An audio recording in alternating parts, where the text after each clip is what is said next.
nature inside of yourself to be able to achieve anything. And this is what prodigality is about. It's going down through the levels to understand each level so that you can rise through them and order yourself in sequence. And that is what is important, that the king can do that inside himself. And that's what the nature of where the nature of his authority finally rests. Yes, you can assume the throne, people will give it to you, and then watch and wait.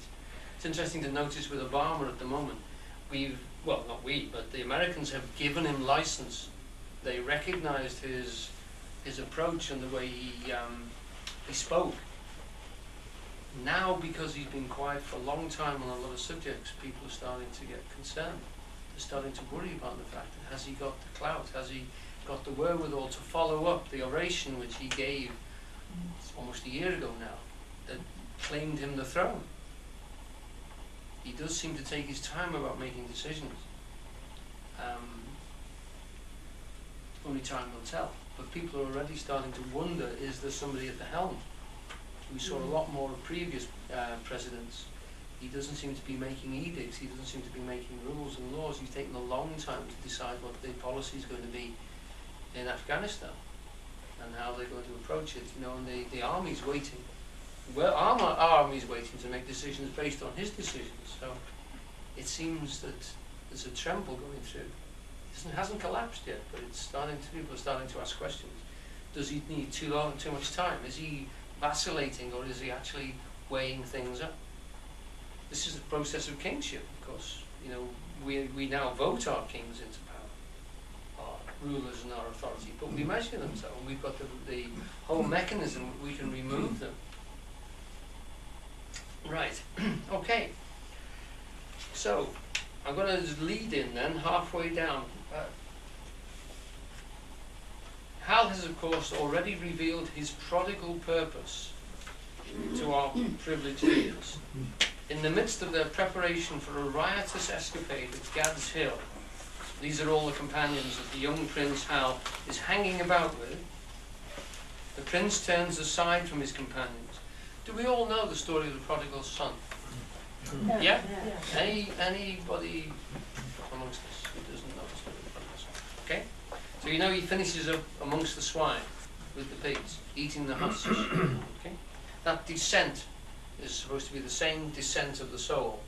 It's the taking on of matter, coming down to the different stages, leaving the father, taking all your birthright, that means your wits and your intelligence, and willfully going into the world, descending, you can take it as a descent through the body, if you like, and going into the world and exploring all the possibilities, which we would naturally call as coming from childhood into adolescence and then into adulthood, is one of the ways of doing that. And then the return, the going back to the Father, literally realizing that you can't do it on your own, you've actually got buried in your own appetites, and then returning back to the Father, going back to the place from whence you came, for the organization and the structure which can then be sort of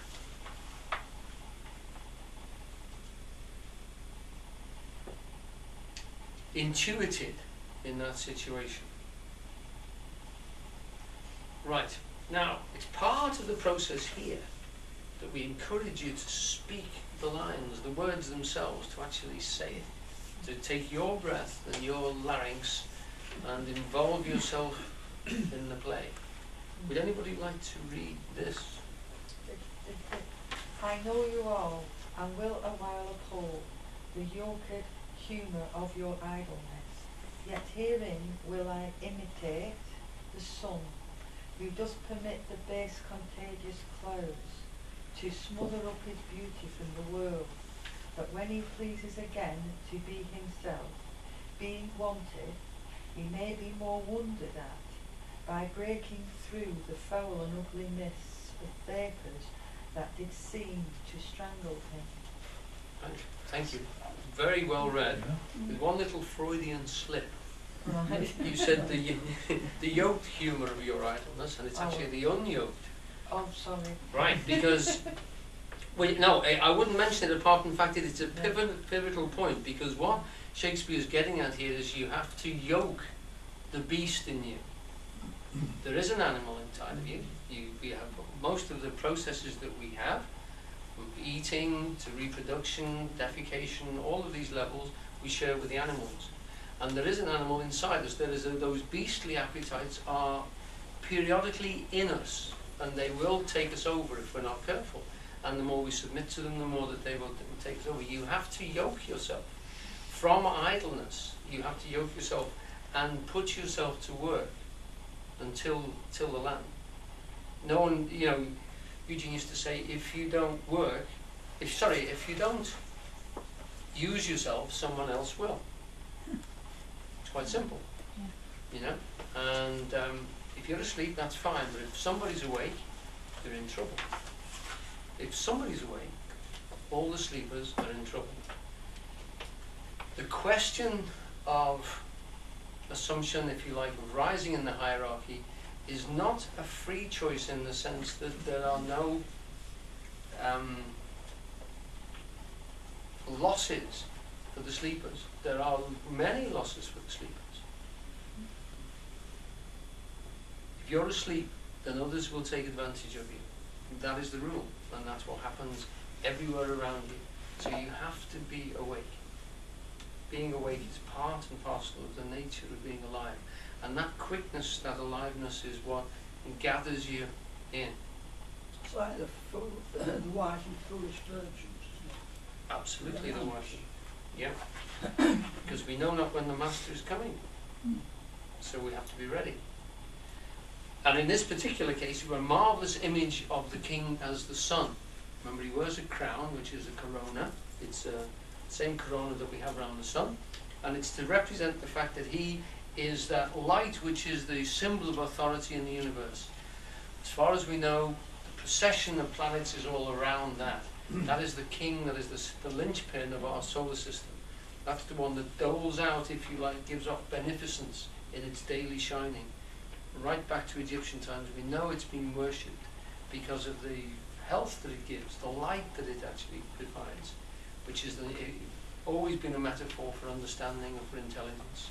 The light and the heat and the warmth, in that sense, is the energy to feed us and to raise the plants. This was known throughout all societies, right back into the past, and so it's always been a symbol for royalty. Representation of God for us here. A step-down transformer, Eugene used to call it, of the energy of the universe pouring out through the sun. It comes into the sun and out into the world, and then stepped down so that we can actually acknowledge it. From the great unmanifest, through the sun, explodes out in light and energy for us. Pure benefits. And it's a conscious being. Eugene had the same opinion as William Blake. That sun is alive, it's conscious, it's deliberately doing that. Blake said if the sun should ever doubt, it would immediately go out. It's positively doing it for our benefit. And it doesn't stop and it doesn't worry, it just gives. Symbol of giving out, structuring, energizing. Okay? I know you all, he's talking to these companions, and will a while uphold the unyoked humour. That's in the attitude of your idleness. Yet herein I will imitate the sun, who doth permit the base contagious clouds to smother up his beauty from the world. You've all been in that situation when you've been in an aeroplane. It's a horrible, wet, rainy day. You're obviously taking off from Manchester. As you go up through the clouds, suddenly you realise, actually the sun is here. It does shine on Manchester. It's just that it can't get through the base contagious clouds most of the time. We have the same problem in Hoylake. It's amazing. I mean, it's childish, but it's amazing to realise that as you come through those clouds, suddenly you see that it is, you know, there is a summer. It's just going on beyond the planet, so to speak. And the other point is he's talking here as well, which is a distinct little note for royalty. You know, that being wanted, he may be more wondered at by breaking through the foul, ugly mists of vapours. In other words, by not being seen a great deal. When you do see the sun, or when the royalty does make itself present, when authority does speak and does rule,